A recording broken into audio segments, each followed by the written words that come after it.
लक्ष्मी जी हमेशा विष्णु जी के पैर दबाती हैं। लक्ष्मी प्राप्ति की इच्छा हर किसी को होती है।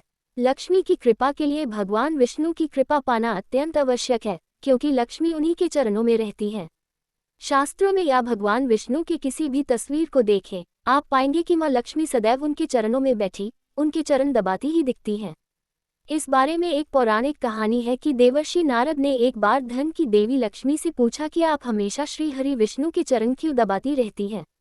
इस पर लक्ष्मी जी ने कहा कि ग्रहों के प्रभाव से कोई अछूता नहीं रहता, वह चाहे मनुष्य हो या फिर देवी देवता। महिला के हाथ में देवगुरु बृहस्पति वास करते हैं और पुरुष के पैरों में दैत्य गुरु शुक्राचार्य। जब महिला पुरुष के चरण दबाती है तो देव और दानव के मिलन से धनलाभ का योग बनता है। इसलिए मैं हमेशा अपने स्वामी के चरण दबाती हूँ। भगवान विष्णु ने उन्हें अपने पुरुषार्थ के बल पर ही वश में कर रखा है। लक्ष्मी उन्हीं के वश में रहती है जो हमेशा सभी के कल्याण का भाव रखता है। विष्णु के पास जो लक्ष्मी है वह धन और संपत्ति है। भगवान श्रीहरि उसका उचित उपयोग जानते हैं। इसी वजह से महालक्ष्मी श्री विष्णु के पैरों में उनकी दासी बनकर रहती है। वहीं एक अन्य पौराणिक कथा के अनुसार अलक्ष्मी अपनी बहन लक्ष्मी से बेहद ईर्ष्या रखती है।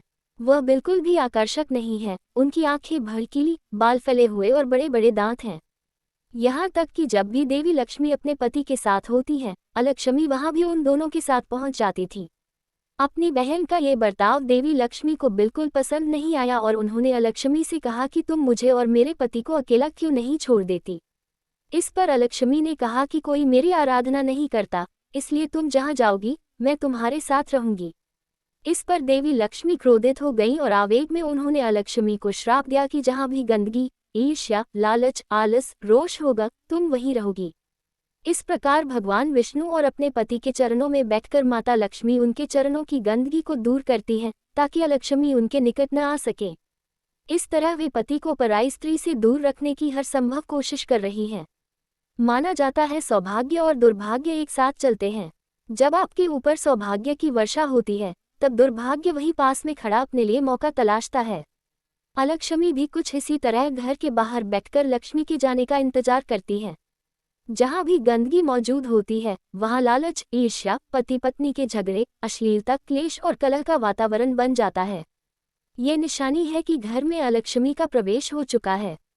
अलक्ष्मी को दूर रखने और लक्ष्मी को आमंत्रित करने के लिए हिंदू धर्म से जुड़े प्रत्येक घर में सफाई के साथ साथ नित्य पूजा पाठ किया जाता है ताकि घर के लोगों को नकारात्मक ऊर्जा से बचाया जा सके।